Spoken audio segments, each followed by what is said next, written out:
أعوذ بالله من الشيطان الرجيم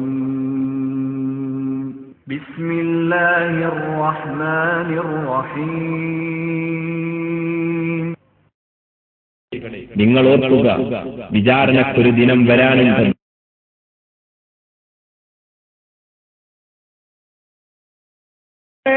എന്നെ രക്ഷിക്കൂ, മലക്കുകളെ എന്നെ സഹായിക്കൂ എന്ന് വിളിച്ചാൽ ശിർക്കാവുകയില്ല. അപ്പൊ ജിന്നിനെ വിളിച്ചാലേ ശിർക്കാവുള്ളൂ, മലക്കിനെ വിളിച്ചാൽ മടവൂരി സഹോദരങ്ങളെ ശിർക്കാവുകയില്ലേ? മുജാഹിദുകൾ പറയുന്നു രണ്ടും ശിർക്ക് തന്നെയാണ്. മലക്കുകളെ വിളിച്ചു പ്രാർത്ഥിച്ചാലും ജിന്നുകളെ വിളിച്ചു പ്രാർത്ഥിച്ചാലും തന്റെ അസാന്നിധ്യത്തിൽ ഒരു മനുഷ്യനെ വിളിച്ചു പ്രാർത്ഥിച്ചാലും അത് ശിർക്ക് തന്നെയാണ്. കാരണം വിജനപ്രദേശത്ത് വെച്ചുകൊണ്ട് മനുഷ്യന്മാരെ എന്നെ രക്ഷിക്കൂ എന്ന് പറഞ്ഞാൽ മനുഷ്യനില്ലെങ്കിൽ മനുഷ്യൻ കേൾക്കുമെന്ന് വിശ്വസിച്ചാൽ അത് ശിർക്കാകുമെങ്കിൽ ജിന്നിനെ വിളിച്ചാലും മലക്കിനെ വിളിച്ചാലും ശിർക്കാകൂലേ? അപ്പൊ സഹോദരങ്ങൾ കൊണ്ട് മലക്കുകളെ വിളിച്ചു പ്രാർത്ഥിക്കാൻ പാടില്ല, ജിന്നുകളെ വിളിച്ചു പ്രാർത്ഥിക്കാൻ പാടില്ല. മുഹയ്യിദ്ദീൻ ശൈഖെ രക്ഷിക്കണേ, ശിർക്കാണ്. മലക്കെ കാക്കണേ, ശിർക്കാണ്. ജിന്നെ രക്ഷിക്കണേ, ശിർക്കാണ്. നരകത്തിൽ പോകും, യാതൊരു സംശയവുമില്ല.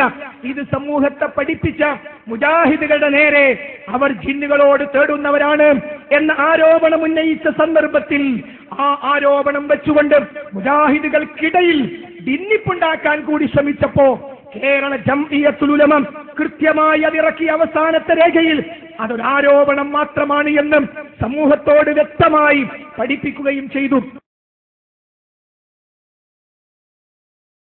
കാരണം ഇത് തൗഹീദ് പ്രസ്ഥാനമാണ്. എല്ലാ സഹായതട്ടങ്ങളും അള്ളാഹുവിലേക്ക് മാത്രം തിരിച്ചുവിടണം എന്ന് പഠിപ്പിക്കാൻ വേണ്ടി അഹോരാത്രം കഷ്ടപ്പെടുന്ന ഒരു പ്രസ്ഥാനമാണ്.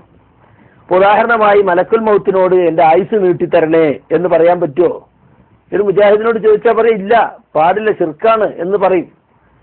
അല്ലെങ്കിൽ മഴ പെയ്യിക്കുന്ന മലക്കിനോട് ഞങ്ങൾക്ക് മഴ വർഷിപ്പിക്കണേ എന്ന് പറയാൻ പറ്റുമോ? പാടില്ല, ശിർക്കാണ്. എല്ലാവരും പറയും.